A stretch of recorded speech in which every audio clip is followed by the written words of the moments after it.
అందరికీ మరొక మారు మన ప్రభువును ప్రియరక్షకుడైన యేసుక్రీస్తు వారి దివ్యనామములో ఈ రాత్రి కాల వేళ శుభాలు వందనాలు తెలియజేస్తూ ఈ యొక్క శ్రమల కాలపు ధ్యాన కుడికిలోనికి మిమ్మల్ని అందరినీ ప్రేమపూర్వకంగా ఆహ్వానిస్తున్నాం.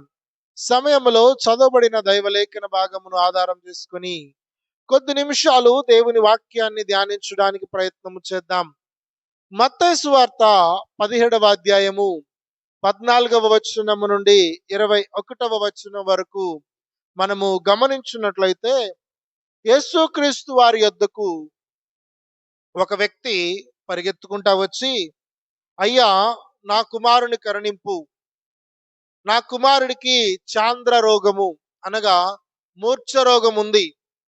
అది ఆ పిల్లవాడికి ఎప్పుడు వస్తుందో, ఏ సమయంలో వస్తుందో మాకు తెలియదు. కానీ వచ్చిన వెంటనే వాడు ఎక్కడ పడితే అక్కడ పడిపోతాడు. నీళ్ళలో పడిపోతాడు, నిప్పుల్లో పడిపోతాడు, వాడి శరీరానికి గాయాలవుతున్నాయి, వాడి శరీరం బలహీనమైపోతుంది. ఈ మూర్ఛ రోగాన్ని బాగు చేయడము మా వల్ల కావడం లేదు. బాగు చేస్తారేమోనని మీ శిష్యుల యొద్దకు కూడా తీసుకొచ్చాం. మీ శిష్యులు ప్రార్థన చేశారు కానీ, మీ శిష్యులు ఎంతగానో ప్రార్థన చేశారు కానీ వారి వల్ల సాధ్యపడలేదయ్యా. నీవైనా చూడండి, మనం గమనించినట్లయితే ఇక్కడ 16వ వచనము, నీ శిష్యుల యొద్దకు వానిని తీసుకొని వచ్చి తిని గాని వారు వానిని స్వస్థపరచలేకపోయారు. నీ శిష్యులు కూడా స్వస్థపరచలేకపోయారయ్యా అని యేసుక్రీస్తు వారి దగ్గరకు వచ్చి ఆయన ప్రాధేయపడుతూ ఉన్నాడు, తన యొక్క బిడ్డ నిమిత్తమై, కుమారుని నిమిత్తమై. అప్పుడు యేసుక్రీస్తు వారు తన శిష్యులతో అంటూ ఉన్నారు, విశ్వాసము లేని మూర్ఖతరము వారలారా, మీతో నేను ఎంతకాలము ఉందును, ఎంతవరకు మిమ్మును సహింతును. తన శిష్యులతో అంటున్నాడు, విశ్వాసము లేని మూర్ఖతరము వారలారా. ఈ మాట చాలా ప్రాముఖ్యమైనటువంటి మాట. ఇది పొగిడినది కాదు, వారిని ప్రశంసించినటువంటి మాట అయితే కాదు. అక్కడున్న వారందరినీ కూడా ఆయన ఒక అసహనముతో, ఒక బాధతో వారితో మాట్లాడుతున్నటువంటి మాట. చూడండి, మనం ఒక విషయాన్ని గమనిద్దాం. సాధారణంగా ఒక పిల్లవాడు పరీక్షలు రాస్తున్నాడు అనుకుందాం, ఎగ్జామ్స్ రాస్తూ ఉన్నాడు. రాసే క్రమంలో ఆ పిల్లవాడు ఒకసారి 100కి 90 మార్కులు తెచ్చుకున్నాడు. ఒక పరీక్ష రాసినప్పుడు 100కి 90 మార్కులు తెచ్చుకున్నాడు. తిరిగి మరికొన్ని దినాల తర్వాత, ఒక నెల రోజుల తర్వాత మళ్ళీ అదే పరీక్షను, అదే ప్రశ్నాపత్రాన్ని ఆ పిల్లవాడి చేతిలో పెట్టి ఎగ్జామ్ రాయమన్నప్పుడు ఈసారి 35 మార్కులు కూడా రాలే. మొదటిసారి రాసినప్పుడేమో 100కి 90 మార్కులు వచ్చాయి. ఒక నెల రోజుల తర్వాత అదే పరీక్షను మళ్ళీ రాయమని చెప్పినప్పుడు, అదే ప్రశ్న పత్రాన్ని ఆ పిల్లవాడి చేతిలో పెట్టినప్పుడు ఆ పిల్లవాడు ఈసారి 35 మార్కులు కూడా తెచ్చుకోలే. అప్పుడు అందరూ ఏమంటారు? అందరూ కూడా ఆ పిల్లవాడి విషయమై అసహ్యపడతారు. వీడు మొదటగా పాస్ అయింది చూసి రాశాడేమో, లేకపోతే ఎవరన్నా చెప్తే రాశాడేమోనని ఆ పిల్లవాడిని విమర్శించడం ప్రారంభిస్తారు. ఇక్కడ శిష్యుల పరిస్థితి కూడా అదే విధముగా ఉంది. గతములో ఎన్నో అద్భుతాలు చేశారు, ఎన్నో అద్భుతాలను చూశారు, ఎన్నో అద్భుతాలు చేస్తూ వచ్చారు, దయ్యాలను వెళ్ళగొట్టినారు, ఎన్నో చాలా అద్భుతాలు చేస్తూ అనేకుల చేత కీర్తింపబడ్డారు, అనేకుల చేత ప్రశంసలు పొందుకున్నారు. కానీ ఒకానొక సందర్భానికి వచ్చేసరికి తిరిగి అదే సవాలు వారికి ఎదురైనప్పుడు, తిరిగి అదే ప్రశ్న వాళ్ళు ఎదుర్కోవాల్సి వచ్చినప్పుడు మాత్రం ఇక్కడ కనీసము పాస్ మార్కులు కూడా రానటువంటి పరిస్థితి. ఫెయిల్ అయిపోయినారు. చూడండి, 16వ వచనంలో ఆ యొక్క వ్యక్తి అంటూ ఉన్నాడు, చూడండి, నీ శిష్యుల యొద్దకు వానిని తీసుకొని వచ్చి తిని గాని వారు వానిని స్వస్థపరచలేదు. నీ శిష్యులు ఒకప్పుడు అద్భుతాలు చేశారేమో, రోగులను స్వస్థపరిచారేమో, బలహీనులను బలపరిచారేమో, దయ్యాలను వెళ్ళగొట్టారేమో, కానీ ఇప్పుడు మాత్రము ఆ యొక్క నా బిడ్డని స్వస్థపరచలేకపోతున్నారు. వారు కనీసము నా బిడ్డ మీద వారి యొక్క ప్రభావము కూడా కొంచెం కూడా ఉండడం లేదు అన్నప్పుడు యేసుక్రీస్తు వారు ఒక అసహనాన్ని ప్రదర్శిస్తూ ఉన్నాడు. ఏమంటున్నాడు? హృదయములో నుండి బాధ, వేదన, అసహనముతో ఏమంటున్నాడంటే, విశ్వాసము లేని మూర్ఖ తరము వారలారా. ఏమంటున్నాడు? విశ్వాసము లేని మూర్ఖ తరము వారలారా. విశ్వాసము లేని, ఓకే, అది తరచుగా మనం గమనిస్తూ ఉంటాం. చాలా మందిలో అల్ప విశ్వాసమని, విశ్వాసము లేని వారని, నమ్మకము లేని వారని, అపనమ్మకస్తులని, ఈ మాటలు చాలా సందర్భాల్లో మనం గమనిస్తూ ఉంటాం. కానీ ఈ మూర్ఖతరము అనే మాట అర్థం ఏంటి? ఈ పదాన్ని ఎందుకు వాడాల్సి వచ్చింది యేసుక్రీస్తు వారు ఆ సందర్భములో? మూర్ఖము అనగా అర్థం ఏంటంటే, నేను నమ్మిందే, నేను తెలిసిందే, నాకు వచ్చిందే నేను చేస్తాననేటువంటి ఆలోచన విధానం కలిగిన వారిని మూర్ఖతరము లేకపోతే మూర్ఖుడు అంటారు. వాడికి నచ్చిందే చేస్తాను, లేకపోతే నాకు నచ్చినట్టే నేను ఉంటాను, నాకు నచ్చినట్టే నేను బ్రతుకుతాను అనేవాడిని మనము మూర్ఖులం అంటారు. కానీ ఇక్కడ యేసుక్రీస్తు వారు తన శిష్యులను విశ్వాసము లేని మూర్ఖతరము వారలారా అన్నాడు. దాని అర్థాన్ని ఒకసారి మనము గమనించినట్లయితే ఇంగ్లీష్ బైబిల్లో పర్వర్టెడ్ జనరేషన్ అంటాడు. పర్వర్టెడ్ జనరేషన్ అంటాడు. దాని యొక్క అర్థం ఏంటంటే, మలినమైపోయినటువంటి తరము. దాని అర్థం ఏంటంటే కరప్టెడ్, కరప్టెడ్ పీపుల్ అని అర్థము. దాన్ని ఇంకొంచెం లోతుగా దాని యొక్క అర్థాన్ని మనము గమనించినట్లయితే, నైతికముగా తమ యొక్క జీవితాలను, విలువలను పాడు చేసుకున్నవారు అని అర్థము. అంటే కల్తీని కలిపేసుకున్నారు. వేరే వాటిని, వేరే ఉద్దేశాలను, లేకపోతే వేరే పదార్థాలను తమ యొక్క ఉన్నతమైన పదార్థాల్లో కలిపేసుకున్నారు. చాలా మంది మనము చూస్తూ ఉంటాము. నూనెలు కల్తీ జరగడము, ఆయిల్ కల్తీ జరగడము, పెట్రోల్ కల్తీ జరగడము, మనము నిత్యావసర సరుకులు కల్తీ జరగడము. ఇక్కడ వారి యొక్క విశ్వాసాన్ని కల్తీ చేసుకున్నారు, పాడు చేసుకున్నారు.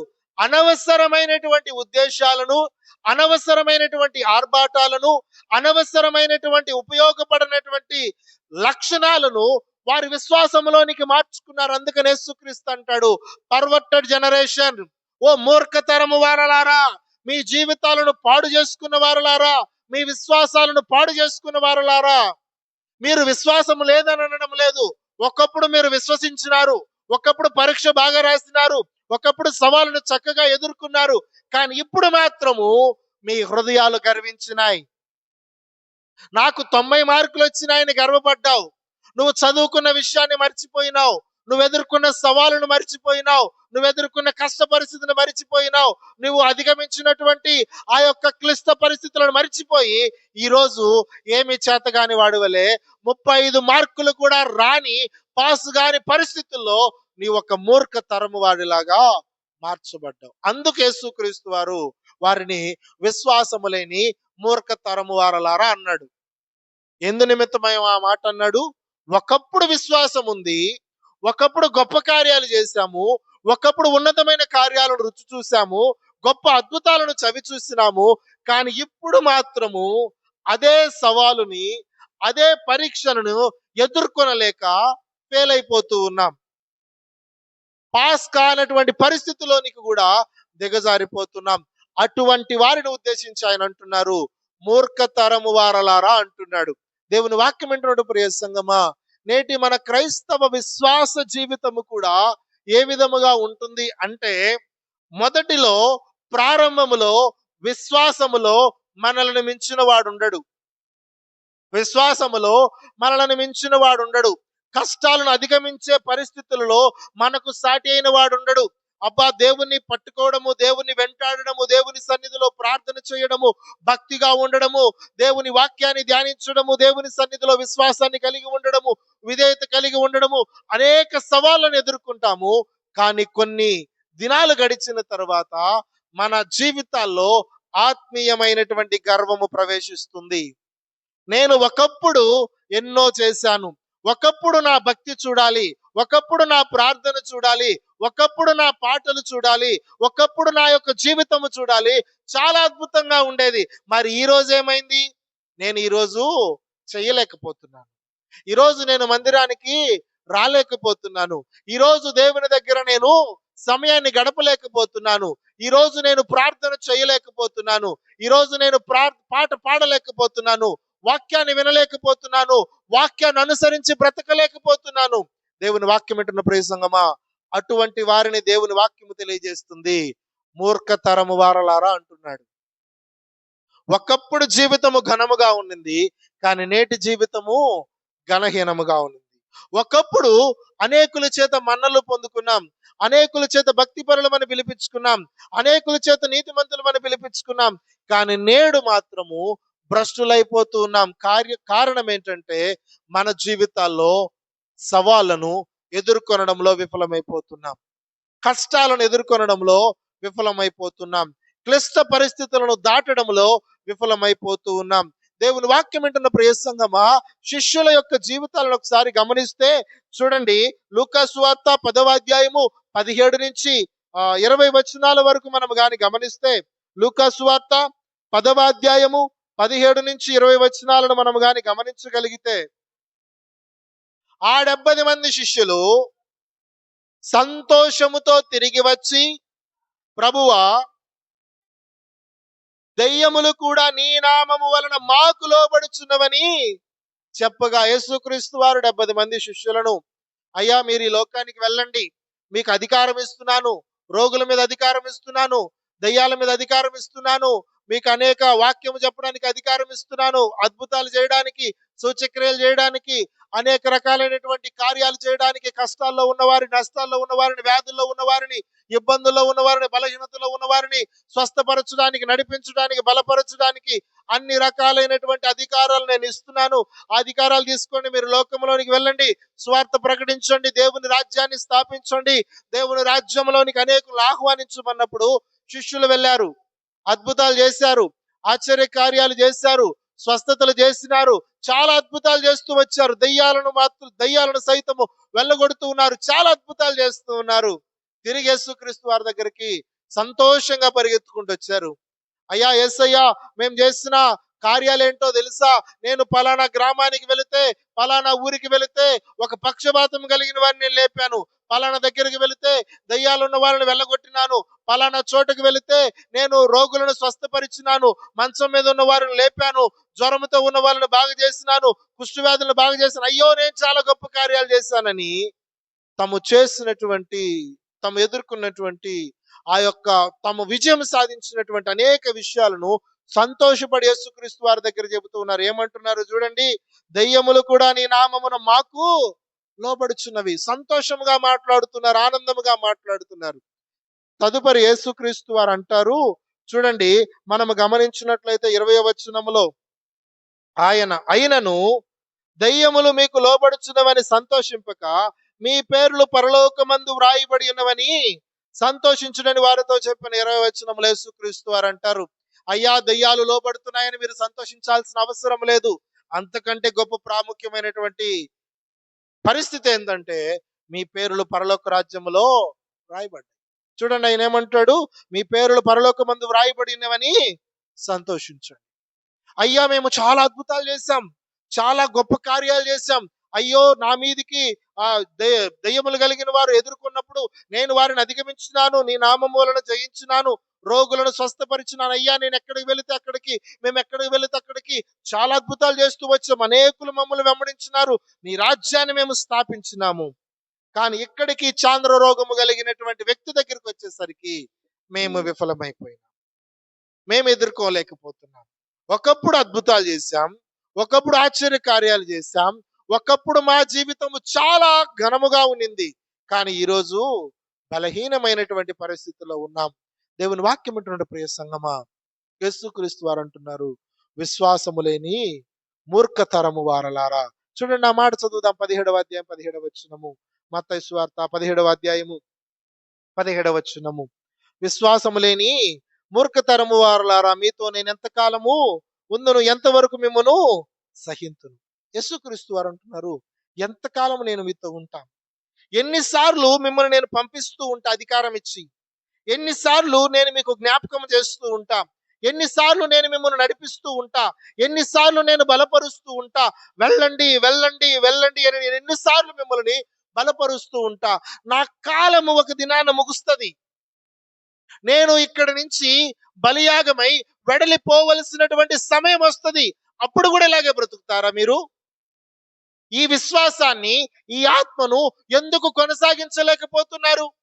ఎందుకు ఈ యొక్క పరిస్థితిని, ఈ విశ్వాసాన్ని, ఈ నమ్మకాన్ని ఎందుకు మీరు కొనసాగించడం లేదు? ఎంతకాలం నేను మీతో ఉంటాను? అందుకనే తదుపరి పరిస్థితుల్లో ఆయన నన్ను అడుగుతారు యేసుక్రీస్తు వారు, అయ్యా నీవైతే వెళ్ళగొట్టావు గాని మేమెందుకు వెళ్ళగొట్టలేకపోతున్నాం? చూడండి ఆయన అన్న మాట 20వ వచనము.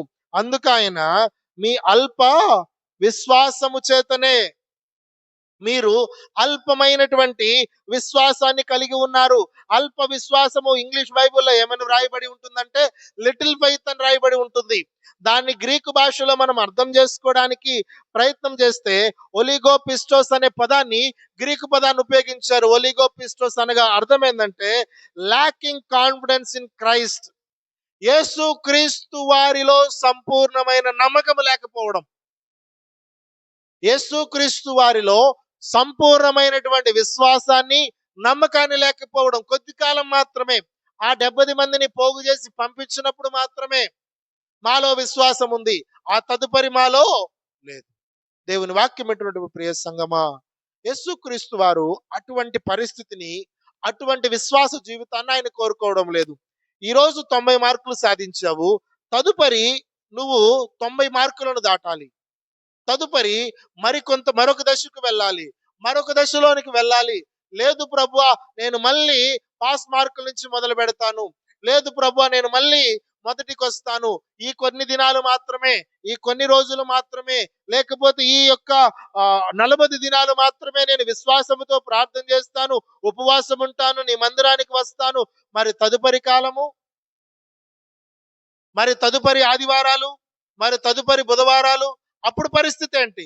ఈ 40 దినాలు మాత్రమే నేను వస్తాను ప్రభువా, ఈ 40 దినాలు మాత్రమే నా జీవితాన్ని మార్చుకుంటాను, ఎందుకంటే ఇది ఆత్మీయ వసంత కాలము, ఇది చిగురించాల్సిన దినము, ఇది మార్పు చెందాల్సినటువంటి రోజులు, ఇది మా కొరకు నువ్వు సిలువలో బలి అయినటువంటి దినాలను మేము జ్ఞాపకం చేసుకుంటున్నాం. అది యేసుక్రీస్తు వారు కోరుకునేటువంటి విశ్వాస జీవితం కాదు. అది ఆయన కావాలనుకునేటువంటి క్రైస్తవ జీవితం కాదు. నీవు క్రీస్తుకి క్రైస్తవునిగా పిలువబడాలి, క్రైస్తవునిగా జీవించాలి అంటే నీ జీవితాంతం వరకు ఆయన యందు విశ్వాసం ఉంచాలి. కొద్ది రోజులు ఉంటాను, ఒక 40 రోజులు, ఒక 10 రోజులు, ఒక 14 రోజులు, 21 రోజులు మాత్రమే నేను ఉంటాను, ఆ తదుపరి నా జీవితాన్ని నేను కొనసాగిస్తానంటే ఆయన అంటాడు, విశ్వాసము లేని మూర్ఖతరము వారలారా. దేవుని వాక్యం ఏంటంటే ప్రియ సంగమా, మనము ఏ పరిస్థితుల్లో ఉన్నామో చూద్దాం. చూడండి, సంఖ్యాకాండము 14వ అధ్యాయము 11వ వచనాన్ని మనం ఒకసారి గమనిస్తే, సంఖ్యాకాండము 14వ అధ్యాయము 11వ వచనము, యెహోవా, ఎన్నాళ్ల వరకు ఈ ప్రజలు నన్ను అలక్ష్యము చేయుదురు? ఎన్నాళ్ల వరకు నేను వారి మధ్యను చేసిన సూచక క్రియలన్నిటిని చూచి నన్ను నమ్మక ఎందురు? ఎన్నాళ్ళ వరకు నన్ను అలక్ష్యం చేస్తారు? ఎన్నాళ్ళ వరకు నేను చేసినటువంటి సూచక్రియలు చూసి నన్ను నమ్మక ఎందురు? యేసుక్రీస్తు వారు దేవాతి దేవుడు అంటున్నటువంటి మాట. యేసుక్రీస్తు వారు కూడా ఎందుకు అంత బాధపడ్డాడు? మూర్ఖతరం వారులారనేటువంటి కఠినమైనటువంటి మాటను ఎందుకు ఆయన అన్నాడంటే, తదుపరి అంటాడు, నేను ఎన్నాళ్ళ వరకు మీ దగ్గర ఉంటానయ్యా, నేను ఎంతకాలం మిమ్మల్ని సహిస్తాను? ఇన్ని చూశారు కదా. ఆనాడు ఓడలో మునిగిపోయిన పరిస్థితిలో వచ్చినప్పుడు, ప్రభువా మేము నశించిపోతున్నామని మీరు నా దగ్గరికి వచ్చినప్పుడు చూడండి, మనం గమనించినట్లయితే మార్కు సువార్త 8వ, మత్తయి సువార్త 8వ అధ్యాయం 25, 26 వచనాలు. ప్రభువా నశించిపోవచ్చున్నాము, మమ్మును రక్షించుమని చెప్పి ఆయనను లేపిరి. అప్పుడు ఆయన, అల్ప విశ్వాసులారా ఎందుకు భయపడుచున్నారని వారితో చెప్పి లేచి గాలిని సముద్రము గద్దింపగా మిక్కిలి నిమ్మలమాయను. అయ్యా మేము నశించిపోతున్నాము, మేము చచ్చిపోతున్నాము, నీకు బాధ లేదా, చింత లేదా? అదే ఓడలో, అదే పడవలో యేసుక్రీస్తు వారు ఉన్నారు. ఆయన ఓడకి చివరి భాగాన ఆయన నిద్రిస్తూ ఉన్నాడు, విశ్రాంతి తీసుకుంటున్నాడు. ఓడ కొట్టబడుతుంది, ఓడ అలలకు అటు ఇటు తిరుగుతుంది, సముద్రపు గాలి, సముద్రపులో తుఫాను రేగుతుంది, అనేక పరిస్థితులు ఉన్నాయి. ఆ సమయంలో ఆయన నిద్రపోతున్నాడు అనుకొని మేము నశించిపోతున్నాము, నీకు చింత లేదని యేసుక్రీస్తు వారిని అనేక రకాలైనటువంటి నొచ్చుకునేటువంటి మాటలతోటి, విశ్వాసము లేనటువంటి మాటలతోటి యేసుక్రీస్తు వారిని వారు ఇబ్బంది పెడుతున్నారు. ఆయన అంటాడు, అల్ప విశ్వాసులారా అని చెప్పి ఎందుకు భయపడుచున్నారంటూ ఆయన గాలిని సముద్రాన్ని గద్దించినారు. ఇవన్నీ మీరు ఎందుకు మర్చిపోతున్నారు? ఈ గొప్ప కార్యాలను ఎట్లా మర్చిపోతున్నారు? ఈ అద్భుతాలు ఎలా మర్చిపోతున్నారు? ఇవన్నీ మీ ముందే కదా నేను చేశాను. ఈ సూచక్రియలే మీరు చూశారు కదా, వీటన్నింటి మీ దగ్గరే కదా నేను చేశాను. రొట్టెలను 5,000 మందికి పంచిపెట్టినాను, నీళ్లను ద్రాక్షరసముగా మార్చినాను, అనేకుల రోగులను స్వస్థపరిచినాను, అనేక దయ్యాలను వెళ్ళగొట్టినాను. ఇవన్నీ చూస్తూ వచ్చారు. మీ జీవితాల్లో కూడా చాలా అద్భుతాలు చేశాను కదా. ఏమయ్యా పేతురు, మీ యొక్క అత్త జ్వరంతో ఉన్నప్పుడు నేను బాగు చేయలేదా? ఎన్నో అద్భుతాలు చేసుకుంటూ వచ్చాను కదా, ఇంకా ఎందుకు నమ్మరు? యేసుక్రీస్తు వారు అడిగేది, కోరుకునేది అది. ఇన్ని చూస్తూ కూడా, ఇన్ని అనుభవిస్తూ కూడా, అనేక సందర్భాల్లో విశ్వాసాన్ని కనపరిచి కూడా ఇప్పుడెందుకు విశ్వాసాన్ని కోల్పోతున్నారు? ఇప్పుడెందుకు పడిపోతున్నారు? ఇప్పుడెందుకు పరీక్షలను ఎదుర్కోవడం లేదు? ఆనాడు బయలుదేరి రండి, మోషే యొక్క నాయకత్వంలో రండి అన్నప్పుడు మోషే యొక్క నాయకత్వంలో నడిచారు కదా. 10 తెగుళ్ళు వచ్చినప్పుడు చూశారు కదా, ఐగుప్తు ప్రజలు ఏ విధముగా బాధపడ్డారో, ఐగుప్తు ప్రజలు ఏ విధముగా ఆయన మొత్తినాడు, అవన్నీ చూస్తున్నారు కదా. అక్కడ మీకేమాత్రము బాధ కలగలేదు, ఏమాత్రం ఇబ్బంది కలగలేదు. 40 సంవత్సరాలు అరణ్యంలో నడిచి వస్తున్నప్పుడు వాళ్ళ కాలు వాయలేదు, వారి బట్టలు పాతికెళ్ళలేదు, వాళ్ళ చెప్పులు పాడైపోలేదు, వారు మాంసము తింటూ వచ్చారు, మన్నాను తింటూ వచ్చారు. ఎక్కడ కూడా ఏ రకమైనటువంటి ఇబ్బంది లేదు. ఇంత అద్భుతంగా దేవాతి దేవుడు నడిపిస్తూ వస్తే వారు ఆయన మీద అనేక రకాలైనటువంటి సనుగులు, అనేక రకాలైనటువంటి సంశయములతోటి ఏ దేవాతి దేవుని అవమానపరిచారు. అందుకని ఆయన అంటాడు, సంఖ్యాకాండం 14:11 ఎన్నాళ్ళ వరకు ఇలా చేస్తారు? నా అద్భుతాలు చూస్తున్నారు, సూచక్రియలు చూస్తున్నారు, ఇంకెంతకాలం వీరు ఈ విధముగా బ్రతుకుతారు? ఎంతకాలం ఇంకా మొదటి స్థితిలోనికి, ఇంకా కిందకి, ఇంకా మొదటి స్థితి కంటే ఇంకా అధ్వానమైనటువంటి స్థితిలోనికి ఇంకెంతకాలం వెళతారు? దేవుని వాక్యం వింటున్న ప్రియ సంగమా, విశ్వాసము లేకుండా దేవునికి ఇష్టలై ఉండలేము. దేవుని యందు విశ్వాసము పెరుగుతూనే ఉండాలి, నమ్మకము పెరుగుతూనే ఉండాలి, విధేయత పెరుగుతూనే ఉండాలి. దేవుని సన్నిధిలో కష్టాలు పెరుగుతూ ఉండే కొలది, నష్టాలు పెరుగుతూనే కొలది, ఇబ్బందులు పెరుగుతూనే కొలది మన విశ్వాసపు స్థితి కూడా పెరగాలి. మనము దాటి ముందుకు వెళ్ళాలి, అధిగమించి ముందుకు వెళ్ళాలి. లేదు అని చెప్పి ప్రారంభంలో నుంచి వస్తానంటే దేవుని వాక్యము తెలియజేస్తుంది, మూర్ఖతరము వారలారని దేవుని వాక్యము మాట్లాడుతుంది. దేవుని వాక్యం అటువంటి ప్రియ సంగమా, ఒకసారి మన స్థితిని, మన పరిస్థితిని మనం జ్ఞాపకం చేసుకుందాం. మనం ఏ స్థితిలో ఉన్నామో జ్ఞాపకం చేసుకుందాం. మన విశ్వాసపు స్థాయి ఎలా ఉందో జ్ఞాపకం చేసుకుందాం. అద్భుతాలు చూస్తున్నాం, ఆశ్చర్య కార్యాలు చూస్తున్నాం, దేవుని దగ్గర మేళ్లు పొందుకుంటున్నాం. అప్పుడు కనపరిచిన విశ్వాసము తదుపరి దినాల్లో ఎందుకు కనపరచలేకపోతున్నాం? తదుపరి కాలములలో ఎందుకు పడిపోతున్నాం? ఎందుకు దేవుని యొక్క మనస్సుని నొప్పించే పరిస్థితుల్లో మనం ఉన్నాం? దేవుని వాక్యం ఉంటున్నటువంటి ప్రియ సంగమా, కొందరు శిష్యులైతే ఆయన పునరుత్థానాన్ని కూడా విశ్వసించలేదు. ఒక శిష్యుడు అంటాడు, మేమందరం యేసుక్రీస్తుని చూశామని స్త్రీలు చెప్తున్నారు, శిష్యులు చెప్తూ ఉన్నారు, కొంతమంది శిష్యులు చెప్తున్నారు. కానీ ఒక శిష్యుడు అంటారు, నేను ఆయన గాయాల్లో వేలు పెట్టి చూడాలి. ఆయనకు చేతులకు గాయాలైనాయి, ఆ గాయాలు నేను చూడాలి. ఆయన కాళ్ళలో గాయాలైనాయి, ఆ గాయాలు నేను చూడాలి. ఆయన పక్కలో బల్లెపు పోటు పొడిచినారు, అది నేను చూడాలి. అప్పుడు మాత్రమే నేను ఆయనను విశ్వసిస్తాను. అయ్యా, నువ్వు చెప్పేటువంటి ఆయన మరణాన్నే జయించినాడు, నువ్వు ఇంకా గాయాల దగ్గర ఆయన చూస్తున్నావేంటి? ఆయన మరణాన్నే జయించి లేస్తున్నాడంటే, చావునే జయించి లేచాడంటే నువ్వు ఇంకా గాయాలు కావాలి? ఆయన చేతుల్లో గాయాలు ఉండాలి, ఆయన అరచేతిలో గాయాలు ఉంటాయి, ఆయన కాలులో గాయం ఉంటుంది, ఆయన యొక్క ప్రక్కలో బల్లెపు పోటు ఉంటుంది, అక్కడ వేలు పెట్టాలి. ఆయన లోతు ఎంతగా పోయిందో నాకు తెలుసు, ఎంత లోతు గాయమైందో నాకు తెలుసు, ఆ గాయాన్ని నేను చూడాలి.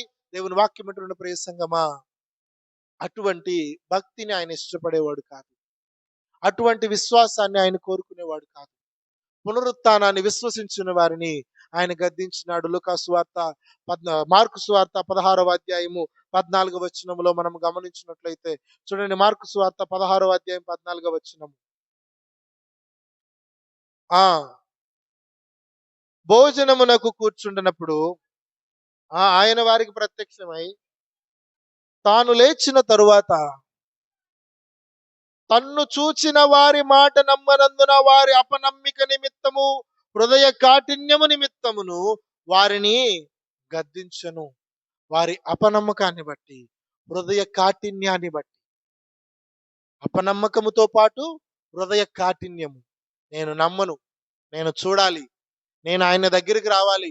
నాకు ప్రత్యక్షం అవ్వాలి ఆయన. అయ్యా లేదయ్యా, నేను సమాధి దగ్గరికెళ్ళాను. సమాధి తెరవబడింది. ముద్ర లేదు. ఆ సమాధి తెరవబడింది. అక్కడ దేవదూత చెప్పారు, ఆయన లేచి ఉన్నాడు. మీరెందుకు సజీవుని మృతులలో వెతుకుతున్నాడని నేను చెప్పడం విన్నాను. అదే విధంగా పేతురు, యోహాను సమాధిలో దగ్గరికి పరిగెత్తుకుంటూ వెళ్ళారు. తొంగి చూశారు. అక్కడ యేసయ్య లేడు. దేవుని వాక్యం వింటున్నట్టు ప్రియ సంగమా, ఈరోజు మన యొక్క విశ్వాసం ఏ విధముగా ఉందో, మనము కూడా హృదయ కాఠిన్యాన్ని కలిగి ఉన్నామేమో, దేవుని యందు విశ్వాసం ఉంచడంలో అపనమ్మకముతో ఉన్నామేమో, మనము కూడా మూర్ఖతరము వారిలాగా బ్రతుకుతున్నామేమో, ఒకసారి మనలను మనము పరిశీలన చేసుకుందాం. ఈ మూర్ఖతరము వారి పరిస్థితి ఏంటి? ఈ మూర్ఖతరము వారు ఏమి పొందుకుంటారు? నమ్మక అపనమ్మకముతోనే ఉన్నవారు దేవుని సన్నిధిలో గొప్ప కార్యాలు రుచి చూడలేరు. చూడండి, ఆయన వారి అవిశ్వాసమును బట్టి అనేక అద్భుతాలు చేయలేదన్నట్టుగా దేవుని లేఖన భాగంలో మనం గమనించవచ్చు. చూడండి, మత్తయి సువార్త 13వ అధ్యాయం 58వ వచనం. మత్తయి సువార్త 13వ అధ్యాయం 58వ వచనం. వారి అవిశ్వాసమును బట్టి ఆయన అక్కడ అనేకమైన అద్భుతాలు చేయలేదు. కేవలం వారి యొక్క అవిశ్వాసాన్ని బట్టి. ఈరోజు నేను కూడా అటువంటి అవిశ్వాసములో ఉంటే మనము అద్భుతాలను చూడలేం. మనము ఆశ్చర్య కార్యాలను చవి చూడలేం. అల్ప విశ్వాసములో ఉన్నామేమో. దేవుని యందు, క్రీస్తు యందు సంపూర్ణమైన విశ్వాసాలు లేక బ్రతుకుతున్నామేమో. ఒకసారి మనలను మనం పరిశీలన చేసుకుందాం. ఆనాడు వాగ్దాన దేశంలోనికి, విశ్రాంతిలోనికి ప్రవేశించవలసిన వారు ఎందుకు 6 లక్షల కాల్బలము కలిగినటువంటి ఒక గొప్ప సమూహము ఐగుప్తు దేశంలో నుండి ప్రయాణమైతే, ఆ తరము వారిలో ఇరువురు మాత్రమే వాగ్దాన దేశంలోనికి వచ్చినారు. ఇరువురు మాత్రమే విశ్రాంతిలోనికి వచ్చినారు. ఇరువురు మాత్రమే దేవుని యొక్క వాగ్దానాన్ని స్వతంత్రించుకున్నారు, ఆశీర్వాదాన్ని స్వతంత్రించుకున్నారు. మిగిలిన వారందరూ ఏమయ్యారు? చూడండి, హెబ్రీలకు రాసినటువంటి పత్రిక 3వ అధ్యాయము 16 నుంచి 19 వచనాలను మనం గమనించినట్లయితే, హెబ్రీలకు రాసినటువంటి పత్రిక 3వ అధ్యాయము 16 నుంచి 19 వచనాలు. విని కోపము పుట్టించిన వారెవరు? మోషే చేత నడిపింపబడి ఐగుప్తులో నుండి బయలుదేరి వచ్చిన వారందరే గదా.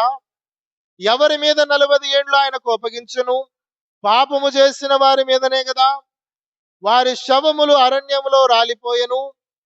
తన విశ్రాంతిలో ప్రవేశింపరని ఎవరిని గురించి ప్రమాణము చేసెను? అవిధేయులైన వారి గురించియే గదా. కాగా అవిశ్వాసము చేతనే వారు ప్రవేశింపలేకపోయిరని గ్రహించుచున్నాము. 19వ వచనములు అంటాడు, అవిశ్వాసము చేతనే వారు ప్రవేశింపలేకపోయిరి. ఈరోజు దేవుని వాక్యం అంటున్న ప్రియ సంగమా, నేను ఆశీర్వాదంలోనికి నడిపించబడాలన్నా, ఈ సవాళ్లను ఎదుర్కోవాలన్నా, కష్టాలను అధిగమించాలన్నా, మన ముందున్న పోరాటాలను మనం జయించాలన్నా విశ్వాసము ప్రాముఖ్యమైనది. ఆ విశ్వాసము లేకపోతే విశ్రాంతిలోనికి ప్రవేశించము. ఆ విశ్వాసము లేకపోతే వాగ్దానాన్ని స్వతంత్రించుకోలేవు. విశ్వాసము లేకపోతే ఆశీర్వాదములోనికి రాలేవు. దేవుని వాక్యము తెలియజేస్తుంది, అవిశ్వాసులైన మూర్ఖతరము వారలారా అని దేవుని వాక్యము తెలియజేస్తుంది. ఆనాడు ఎందుకు వారు 6 లక్షల మంది బయలుదేరితే ఆ తరములో ఇరువురు మాత్రమే వాగ్దాన దేశంలోనికి వచ్చినారు? ఎందుకంటే ఆయనకి కోపం పుట్టించారు. ఆయన సన్నిధిలో అవిధేయులుగా బ్రతికినారు. ఆయన దగ్గర అవిశ్వాసముతో ఉన్నారు. తత్ఫలితంగా వారు వాగ్దాన దేశంలోనికి రాలేదు. అరణ్యములో రాలిపోయినారు. అక్కడ ఆ మాట రాయబడి ఉంటుంది చూడండి, మనం గమనించినట్లయితే, ఆయన వారి శవములు అరణ్యములో రాలిపోయిన 17వ వచనం ఆఖరి మాట. వారి శవాలు అరణ్యములో రాలిపోయినాయి. దుమ్ము రాలినట్టు, ధూళి రాలిపోయినట్టు, వస్త్రాల మీద పడ్డటువంటి ధూళిని ఎలా దులుపుకుంటే రాలిపోతుందో ఆ విధముగా రాలిపోయినారు. తాపకరమైనటువంటి సర్పాలు, భూమి మురింగివేయడము, ఇటువంటి అనేక రకాలైనటువంటి పరిస్థితుల ద్వారా వారందరూ కూడా అక్కడ రాలిపోయినారు. ఎక్కడ పాతి పెట్టబడ్డారో కూడా తెలియదు. ఎక్కడ ఉంచబడ్డారో కూడా ఆనవాలు లేనటువంటి పరిస్థితులకు వెళ్ళిపోయినారు. కేవలము దేవుని సన్నిధిలో ఆయనకి కోపము తెప్పించేటట్టుగా ప్రవర్తించినారు, అవిధేయులుగా ప్రవర్తించినారు. అవిశ్వాసులుగా ప్రవర్తించినారు. దేవుని వాక్యం అంటున్న ప్రియ సంగమా, మరి మన విశ్వాసం ఏ విధముగా ఉంది? అక్కడ శిష్యులతో ఆయన అసహనంతో మాట్లాడుతూ, బాధతో, వేదనతో అంటూ ఉన్నాడు, విశ్వాసము లేని మూర్ఖతరము వారలారా అని. ఈరోజు మన యొక్క ఆధ్యాత్మిక జీవితాన్ని దేవాతి దేవుడు ఏ కోణంలో చూస్తున్నాడో, మన విశ్వాసాన్ని ఎలా ఆయన సన్నిధిలో వెల్లడి చేస్తున్నామో ఒకసారి మనలను మనము పరిశీలన చేసుకుందాం. మన జీవితాలను మనం పరిశీలన చేసుకుందాం. మనము అవిశ్వాసలముగా బ్రతకడము ఆయన కోరుకోవడం లేదు. మనము మూర్ఖతరములాగా బ్రతకడం ఆయన కోరుకోవడం లేదు. మన విశ్వాసాన్ని కల్తీ చేసుకోవడాన్ని ఆయన కోరుకోవడం లేదు. మన యొక్క ఆధ్యాత్మిక స్థితిని కల్తీ చేసుకోవడాన్ని ఆయన కోరుకోవడం లేదు. నీ యొక్క నైతికతను, నీ నిజాయితీని నువ్వు ఆ విధముగానే కాపాడుకోవడానికి దేవుడు కోరుకుంటున్నాడు. అటువంటి విశ్వాస జీవితంలోనికి ఆ పరిశుద్ధాత్మ దేవుడు మనందరినీ నడిపించును గాక. దేవుడి మాటలు మన వినికిడిలో ఫలింపజేయును గాక. ఆమేన్. తలలు